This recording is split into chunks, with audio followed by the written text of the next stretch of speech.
What's up, everyone? We're back. I'm Dr. Shah. Dr. Maxfield. Welcome back to Doctorly Unhinged, our Unhinged podcast. There is a lot going on right now. Feels rushed. I don't know what's going on. It's a Monday, but we're coming off of the AAD, so there's a lot coming on. Life updates, perspective. Apostrophe closed down on Friday, which sent us, or Friday or Saturday, which sent us for an absolute scramble, especially when it comes to script and everything that Dr. Maxfield and Dr. Casale are working on. So we'll jump right into it. So what topics are we covering today?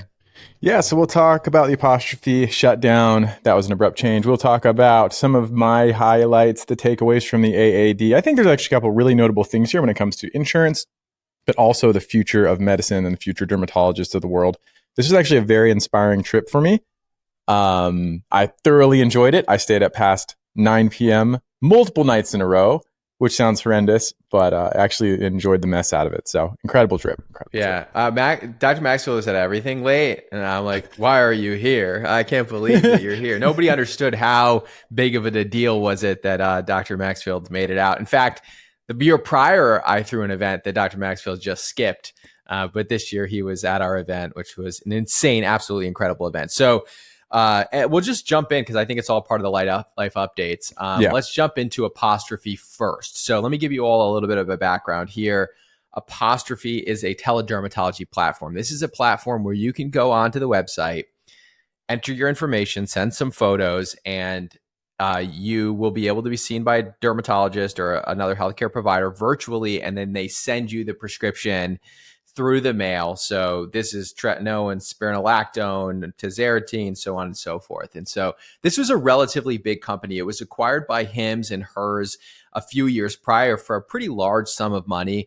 They were only doing the dermatology space, where Hims and Hers, that telemedicine company, was doing weight loss. They're doing erectile dysfunction. They're doing women's health and some other things that are out there. And so they acquired this teledermatology platform, has held it for the last few years. And then on Friday, they announced that they were closing the platform down, and effective immediately, with really not sending the patients to another location. They said that Hims and Hers could potentially cover some of the patients, but they admitted that the formulas would not be the same and that they didn't have the same formulary or pharmacies. So it really left a lot of their customers in the dust. Yeah. And this was extremely abrupt. Like, it was basically a message saying, hey, we are closed effective immediately. And again, directing to Hims, potentially Hers. And I just think I would love to know more into why, because we've worked with Apostrophe for years. We think we had a generally positive perception of Apostrophe over the course of years. They had changed over time, which is perhaps why we exited our support over the period of time we had worked with them. But just the same, like, it's kind of a storied brand for us. They were the first telemedicine brand that I supported, and they might have been my first. They were definitely my first long-term sponsor, actually, for my short form content. So, it's kind of sad for me to see them go, because I thought of them kind of with teledermatology almost first and foremost.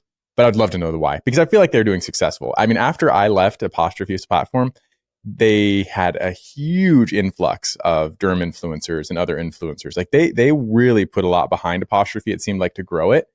And it's, from my perspective, it seemed like it was doing well. Everyone I talked to, from our colleagues or even just friends in the social media space, they were working for Apostrophe. Like, almost every single person I know who's doing telemedicine, teledermatology was working for Apostrophe. Yeah, absolutely. And they were doing significant volume. Now, it's hard to know what that volume is. I know a couple industry insiders who had spoken to people that worked at the company, but my understanding is that this company was doing north of $60 million in revenue. And I don't understand why they would suddenly close shop. My only thought is that there was difficulty figuring out how Apostrophe fit into the bigger picture of Hims and Hers, which is doing so well in the weight loss space lately, especially with the fact that GLPs have become so popular, GLPs being Ozempic, Mounjaro, and otherwise. since those are so popular, I wonder if it just didn't make sense for them to continue to focus on Apostrophe.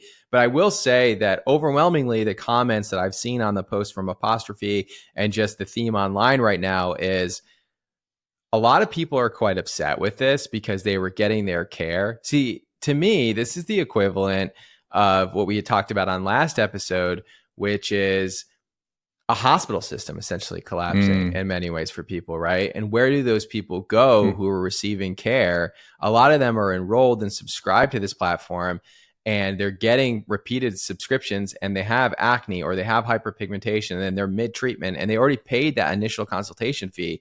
And so to immediately be cut off in the middle of your treatment would be the equivalent of, your doctor's office closing, right? And we don't really look at it like that because we look at it as almost a tech company, but it's a tech company that services patients. So there's a lot more there.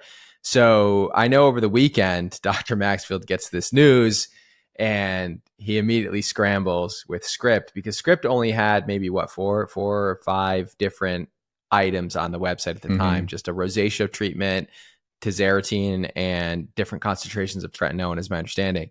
And you're scrambling to say, how do we support these Apostrophe patients that now have a lack or a pause in care? Yeah, well, that, actually incredibly to the team's credit, they worked their butts off because, really, we wanted people to have a place to go. I had used Apostrophe myself personally for quite a long time, actually. And so I know it can be very difficult to figure out where you'd go. And also the formulation things. You mentioned that there might not be formulation equivalents as best as possible. Who knows? But as best as possible, we try to create things that we felt like would be useful for the majority of people looking for a home. And the team was able to do it. The formulations, we were able to knock those out. And then the dev side, I know they worked overtime. We stressed the dev team out to death, unfortunately, but they really worked hard, got all the new products and new SKUs up live. And in addition to that, just, I kind of have this thing like, I guess I'm a soft sell, and I actually really like this because we discounted the website really low. Like, I guarantee it, just for all of you out there, we are not making any money off of these subscriptions from people coming from Apostrophe or whoever's joining during the sale we're having right now. But the reason is, there's actually a reason. The reason is like, I want people to feel comfortable trying it out because our formulations are so good and the shipping is so good. We could put so much thought into other things that I feel like, if it's a good fit for them, they'll stick with us, right? And so we wanted to create like this landing page, a home for people to kind of test out the new subscription service if they're coming from Apostrophe. And again, if it's like the perfect fit, this is actually how I do like employment and relationships and things as well. I'm not trying to sell you to work for me. Never. It's like has to be the perfect fit. And they kind of is like all aspects of life. So same thing, like if the formulation is good, if it's great for your skin, if the shipping process is good, if the checkout process is convenient and simple, then yeah, we hope everyone stays with us because it's like $24.99 now for everything on the website. It's very limited because we can't eat that cost forever, but we do want to create a landing space for those coming over from Apostrophe. Yeah, and soften a little bit of the blow from somebody who potentially spent money initially enrolling into Apostrophe and now your subscription won't continue. So very generous of you all to do that. And I will say, to your point with Script, it's kind of a no frills platform, right? It offers what it offers. It's very clear about that. Now, I do think some of the tazarotene and tretinoin formulas are some of the more beautiful formulas I've tried in the prescription space, but it is about finding the right fit of platform, transparency and cost, enjoying the formula, the shipping speeds, the overall experience, right? And so it is almost like a relationship you're forming with these patients because unlike maybe some other skincare brands or products out there, we really expect people to be enrolled in a platform for that like this over a longer period of time. And so it is like a relationship. You got to find the platform that you like the best, that you feel it's doing it the right way. And so if you like it, you stay, you take a chance on it, hopefully this month while that deal is still going on. And then if it makes sense for you, you stick around for that longer relationship. But it's got to work for you also. But I think it does for a lot of people. It is an accessible way to get it. I'm enrolled in it. I actually just got my notification for my refill of tazarotene, which I thought was really nice. It said, hey, I got it today. Let me see. I want to read the email because it was actually a nice email. It said, hello, Manib Shah. This is your quick reminder that your treatment refill is coming up within the next 5 to 7 days. Your card on file will be automatically charged. So kind of giving you a warning, which I thought was nice that, hey, we are going to charge you again for your second prescription, which I thought was a nice thing to notify customers so they don't just get a new charge on their account and not know what it's for. So Yeah. nice touch, nice thoughtfulness. And I'm personally enrolled in it, and I've been using the tazarotene alongside my remedy for healthy aging. So I really think it's a great product. But yeah, RIP to Apostrophe. Actually, I think it's a sad thing, to be honest. And hopefully that you all find a soft landing at Script Derm or somewhere else. All right, so let's go on to the AAD recap. So a little context here, the American Academy of Dermatology. This is our biggest, some may say the Super Bowl of dermatology. So it's an annual event where all the dermatologists in the United States, and actually really from around the world, meet in one location. There is tons of different lectures that go on, the latest advancements in itch science, the latest advancements in psoriasis treatments, the latest advancements in immuno-oncology related to the treatment of melanoma. So all the best researchers get together, all of the influencers that you see on social media also are there, and also a lot of the brands that we work alongside, from Neutrogena to CeraVe to La Roche-Posay and Rock, everybody's there. And they have these huge, massive displays and booths. And it's always a good reunion for people. But my social battery is fried at the end of this. And they say the difference between an extrovert and an introvert is that an extrovert gets charged up by social interactions, where an introvert gets drained by social interactions. And I will say that I think I'm an introvert in that way. Even though I can be outgoing, it definitely drains me. Whereas we have a colleague, Dr. Wallace Nazil, who literally, he looked like he was electrically charged by the end of the night. And that is a true extrovert, somebody who just became nuclear by the end of the night from all of that stimulation. Yeah, he's probably on the polar opposite end of the spectrum from me. But he's a great guy, and we were talking, and I think I have the same personality as his wife. Kind of like an introvert. I enjoy people. Actually, like, relationships are probably where I get most of my fulfillment in life. But just the same, I'm quite an introvert on the spectrum. But still, I think one thing that's nice is the familiarity. Like, we get to know and get to see so many people by repetition now. We go there and it's like close friends, colleagues, like a lot of familiar faces. And it was quite an enjoyable experience. Now, one thing I think I have to highlight is the Neutrogena party that Dr. Shah and Dr. Banasali put together. Wild, amazing, incredible. So, like, I walk through the door, and maybe I'll put up some B-roll clips because we got some. So you walk through the door, there's this entryway of white and black and like solid lighting. It just looks crisp. Then you go out into this expansive open space, and there's everything. You have air hockey, you have bowling, and it's all on theme, by the way. It's not just random air hockey. It's on theme because the company is called Air Health. You should check it out if you're a provider, especially. And then you have, like, of course, the bar. You have these little smoothie machines, which probably had alcohol in them. And then you have like people catering around. And it was just, the whole thing was just not over the top. It was just precisely and perfectly executed. It had like that Dr. Shah touch on it. He's very compulsive and detail oriented. And I know his colleague there is as well. And then of course, the highlight of the evening is Snoop Dogg came out. And for all of those who don't know Snoop Dogg, he is a rapper. He's also appeared in a couple of films. But amazingly, I don't know how old he is. If he's in his 50s, 60s, is he 70 now? He's spot on. He had so much energy. He sounds just like his songs did in the 1990s and early 2000s. So that was a wild experience. It's also a wild experience kind of seeing the colleagues went wild. They, everybody's getting riled up about all the little lyrics. They loved it. Everyone went nuts.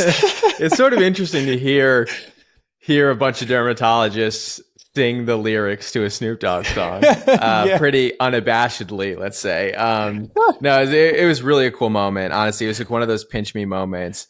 I never thought as a kid, or I guess as a kid, like, you think that this would be a cool thing to do, but introducing Snoop Dogg on a stage with all of your colleagues cheering, it was such a cool moment. And I will say the Neutrogena team and a bunch of other people had their hands in this, and they worked so hard, tirelessly. I mean, we went over this to the point where I saw the person who was helping organize the event, and I gave her a hug when I saw it all come together. And I said, I'm sorry for giving you such a hard time leading up to this event, because we really, really were in the trenches trying to get this one perfect for everybody to really enjoy it. But it was such a beautiful event, and Neutrogena really is focused on the derm community, and they're focused on patients trying to make better products over the next few years.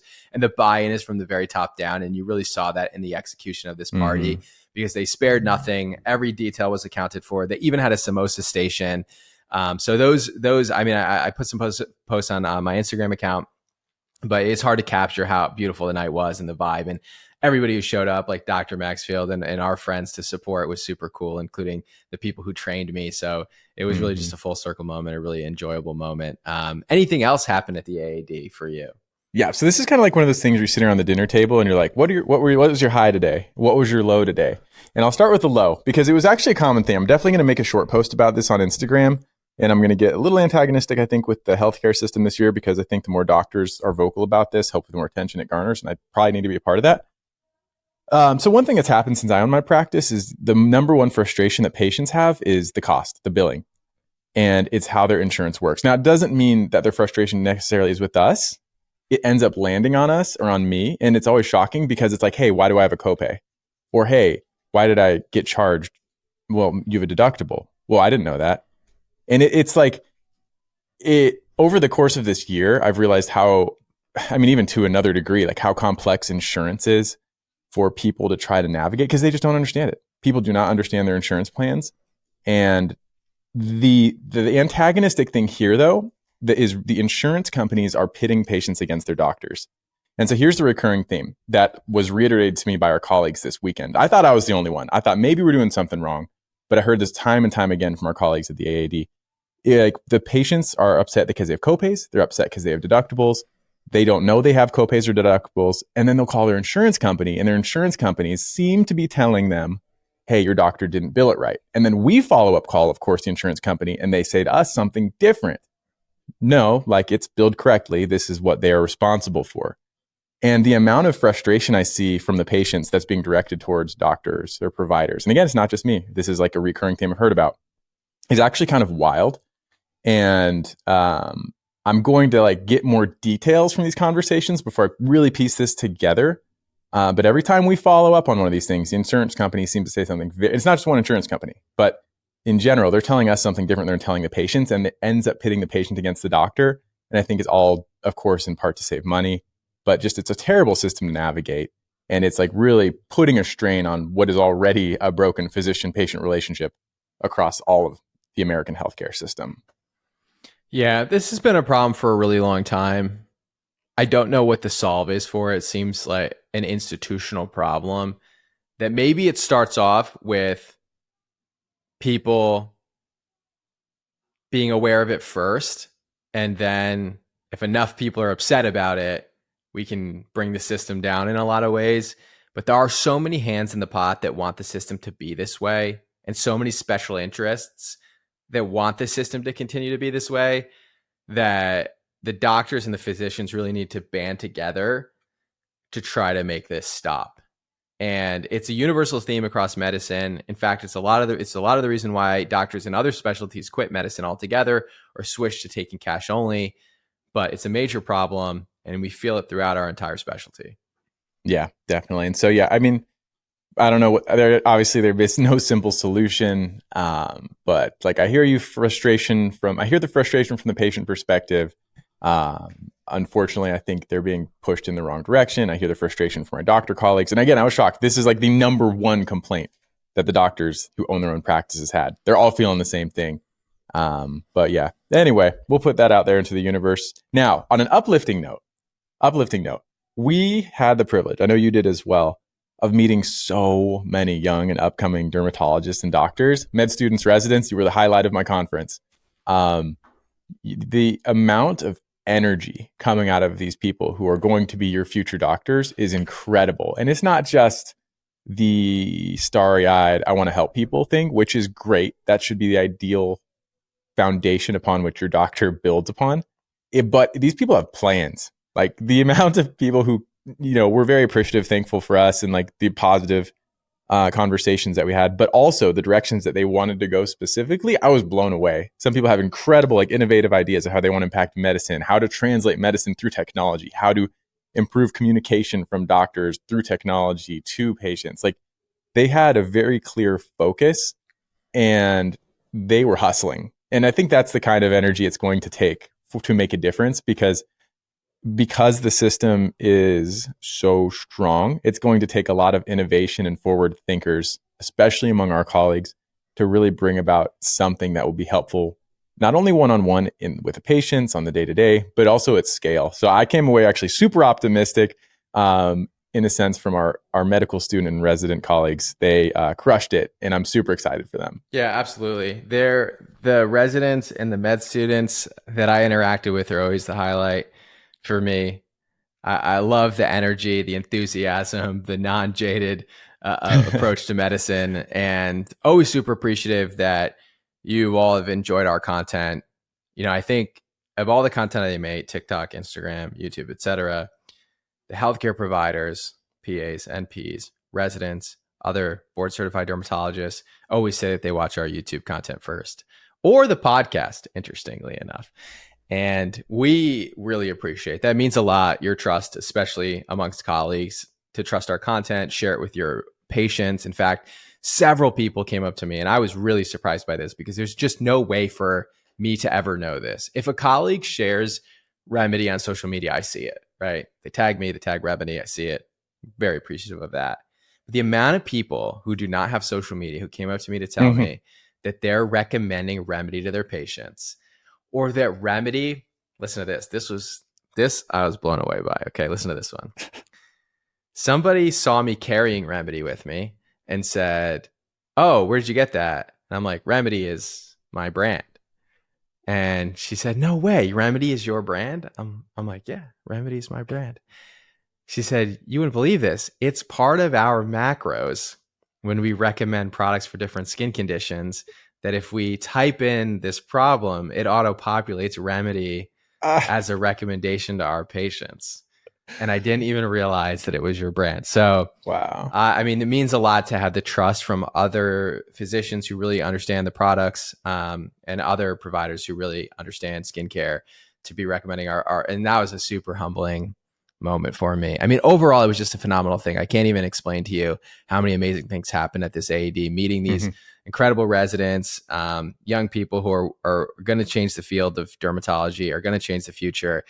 We also had a really cool iftar, which it's Ramadan, so everyone's fasting, and there was just a massive iftar, almost 500 interfaith. So people of all denominations, Christian, Catholic, atheist, Muslims, Jewish people, everybody came, and it was packed out. It was beautifully done in the middle of Ramadan. I never thought I would see something like this either. So just overall, there were so many highlights that I like I said, I'm very overstimulated in many ways leaving that. And I learned just quite a bit, stopping by different conferences, updates in alopecia areata. There's so much advancement happening there with biologics and JAK inhibitors. We're seeing a lot of great results there. Vitiligo, same thing. We're seeing a lot of improvement in things that I thought we would never have results for. So the field is making massive improvements, and I'm really optimistic about the future after this conference. And it was good to catch up with everybody. Yeah, exactly. It's such a unique conference. It's like, I don't even know how to describe it anymore. It's just so over the top because it's built on this like, super high level, world-class lectures, right? So you have this highbrow academic setting. And then like you mentioned, you have the dermatology influencers. And I know some other people too, some other really high level influencers and chemists were there too. And then of course you have tech, and then you have the fashion. It's like the Met Gala meets can we talk about the fashion a little bit? Because my wife was saying this also, right? So my wife's an OBGYN. She goes to OBGYN conferences, of course. She said the derms are acting as if this is the Met Gala, exactly. Yeah, that's because everyone says. The outfits every day that people chose out were specifically curated for this conference, and they are over the top. People really treat this as a fashion moment for them, which Dr. Maxfield really has stepped up his fashion game, if I'm being 100% honest. Outfits were relatively coordinated. Fit was decent. I was very impressed. Dr. Maxfield has really stepped it up from his dad's suit appearance to some really nice snazzy outfits. And others were impressed too, I'll say. Yeah, the funny thing is about the fashion side of this is that's not new. The fashion of the AAD preceded the social media of the dermatology space. So that the fashion is like it's grandfathered in. This is baked into the ethos of the American Academy of Dermatology. I don't know what it is, when it started, but that was around first. I think it goes hand in hand with the interests of dermatologists, which, skincare, cosmetics. Of course, we have the medical derm we see every day, and all of us do and love. But there is this second part, I think, that draws people to dermatology, which is the skincare, the aesthetics, the beauty element of it. And I think that translates very, very easily to fashion. In fact, small unknown fact about me, and maybe some of you know this, and the reason why I'm critical of people's outfits and why I'm teasing Dr. Maxfield right now is because for 3 years prior to med school, I used to work in men's suiting. So I did this because I was always very passionate about fashion and beauty and hair.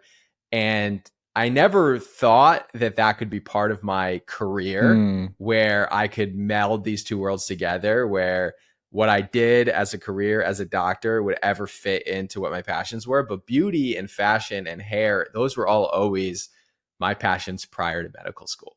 Which it makes sense. If any of you have seen Dr. Shah, so we shoot videos in scrubs on YouTube, right? But Dr. Shah is the snazziest dresser I have Not the snazziest. Ever. You've never okay, met my maybe that's brother. the wrong. Okay, your brother. Okay, that's fair. But maybe that's not like the perfect word. But everything is like sharp, crisp. He never has a hair out of place. So he's always looking real good. 20 more years and I'll catch up to his style acumen. So the thing with Dr. Maxfield is when he puts his mind to something, he always gets very good at it. So if he ever decided that his new passion would be fashion, he would surpass me in a week. So no, it was really good. It was good seeing you too, Luke. I always feel like these things, we see each other. It's always a big, I don't know. It's just cool to see each other outside of our normal element. So that's always fun. And not much education that came in this other than talking a little bit about Apostrophe here. Let's give a product of the day, because I was using this new Tier cleansing balm during the conference that I really liked. You're might hate this one, but the Aven lip balm is the product of the day. Really? Yeah. Why Someone would I recommended it to me. It's like I would say it's a remedy for lips. Probably holds like Top Spot. And then it's a competitor. It's a competitor. All right, I'll check it out. I'm always open to competitors because I know you are. I think if I find something I like better than Remedy for Dry Lips, that means we have to reformulate Remedy for Dry Lips. So it just pushes us to be better. Yeah, that's mine. But yeah. Right. So I'll check it out. Aven Dry Lip. What is it called? The product? Like Sickle Fate lip balm or something like that. Okay, cool. I'll check it out. And yeah, this Tier TIR cleansing balm. Really impressed with how well it removes all the sunscreen and everything. Nice. So definitely check it out. I think it's pretty affordable. It's a South Korean brand as well. In fact, I just got an invite to go to South Korea. So TBD, yeah. I might do some content from South Korea. So let me know if anyone wants to hear anything about the brands, the formulations over there, and the cosmetic treatments that happen in South Korea, because I might be going out there next month. TBD. Nice. That'll be amazing. Okay. Well, big adventures in the works. That will wrap up this episode. So just fun recap on life. Hope you enjoyed it. Talking to people who listen to podcasts, I think they actually enjoy this light stuff a lot too. So I hope you did. And we'll get back into the heavy stuff next week. Thank you all so much for your trust and support. Definitely check out scriptderm.com for all your dermatology prescription needs. All right, we'll see you all in the next episode. See you next time.